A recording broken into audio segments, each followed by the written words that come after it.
Our State of the U.S. segment tonight, liberals are still claiming Neil Gorsuch is not a legitimate Supreme Court justice because they say he stole his seat from Merrick Garland. Give me a break. The fact is, liberals don't want a constitutional conservative like Gorsuch on the court, so they used whatever excuse possible to delegitimize him.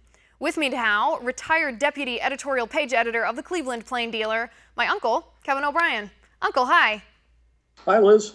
Uncle, I think the fact of the matter is, and I want this segment to be a little more philosophical, liberals don't like Gorsuch, not based off of his merits, not based even off of the fact that they're fussy that Merrick Garland wasn't confirmed. They just don't like Gorsuch because they don't want him guided by the Constitution as he views the Constitution. They want a justice who's going to use their own life experience and an idea of a living Constitution to guide them.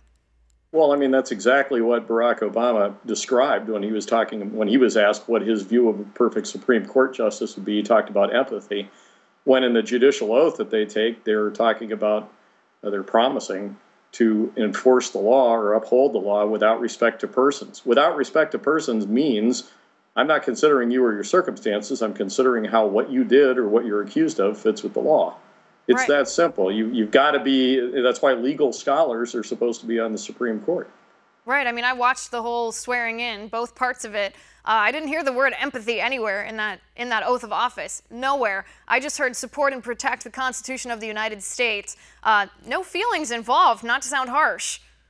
That's right. And you're also right when you say that Democrats want somebody who's going to legislate on the court their way, because they found that the court is such a powerful tool for moving especially social issues in the direction that they want them to go.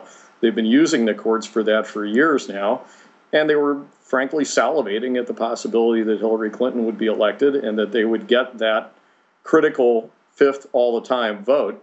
Kennedy is not, it is not satisfactory to them as a swing vote, but to have somebody who votes with the liberal bloc on the court all the time is exactly what they hope to lock in. And now, they are understandably distraught that it didn't work out that way. Oh gosh, can you even imagine that? Hillary Clinton appointing the next two Supreme Court justices?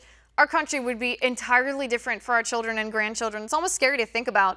Uncle, let's talk about this process, though, that happened in the Senate that led to the confirmation of now Justice Gorsuch. You got to get used to not saying Judge Gorsuch. That, of course, is the nuclear option. Democrats waged a filibuster. Republicans used the nuclear option. Critics, actually on both sides of the aisle, said that this would forever change the structure, the character of the Senate. What do you make of that claim?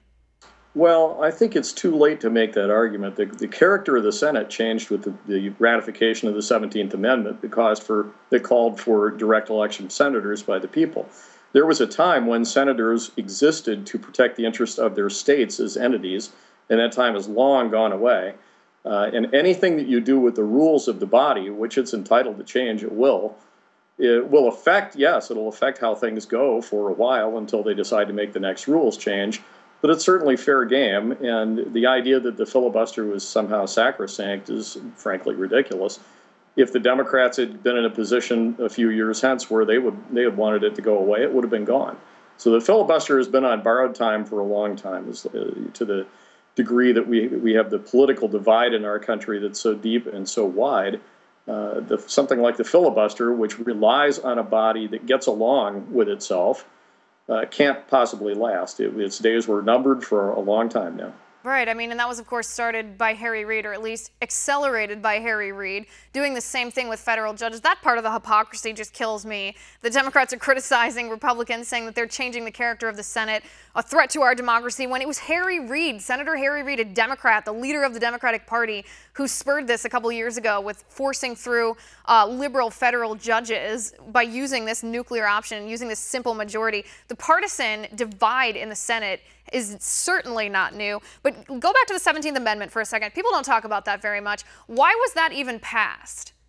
Well, that was a big chunk of the progressive era. The idea was that the philosophy behind it was that the people should be the ones making the decisions, and that anything that interfered with as direct democracy as you could manage was a bad thing.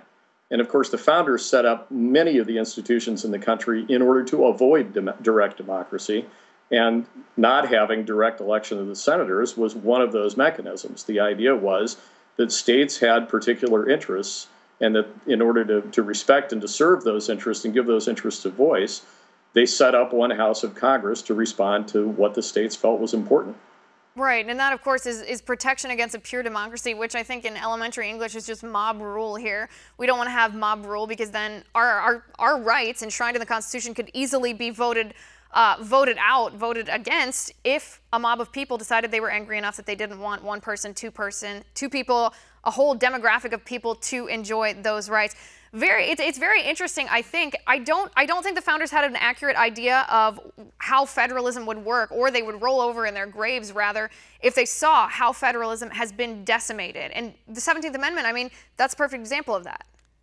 Well, I think the founders had a very good idea of what human nature was. That's the entire design of all of their documents, the Federalist Papers, all of the things that they handed to us to help us stay on the right path, all took into consideration the lure of power. And all of their efforts were to offset one power center against another, one faction against another, to quote James Madison. Their whole idea was to try to check human nature by using human nature. If we'd simply followed the rules and left things alone, we would have been in very good shape. We would have had a mechanism, a governmental mechanism that actually worked to keep power in the hands of the people without resorting to direct democracy. We went ahead and tried to take shortcuts. We tried to fix things. And frankly, the people who tried to fix things during the progressive era knew a lot less about human nature and knew a lot less about the Enlightenment style of government that the founders set up than the people who actually did the job in the first place. That's where we've gone wrong. Right, and the next time we hear a politician, usually it's Republicans, talking about giving power back to the states, they don't expound very much on what they mean when they say that. I think it falls on deaf ears unless you already understand what it means, but this is what they mean. They mean avoiding situations like this. They mean protecting the people through the federalism system, not protecting the people through a pure democracy, which is what's promised by Democrats. And we see that doesn't work because they just change the rules when it suits them and create double standards based off of whether they agree with you or not.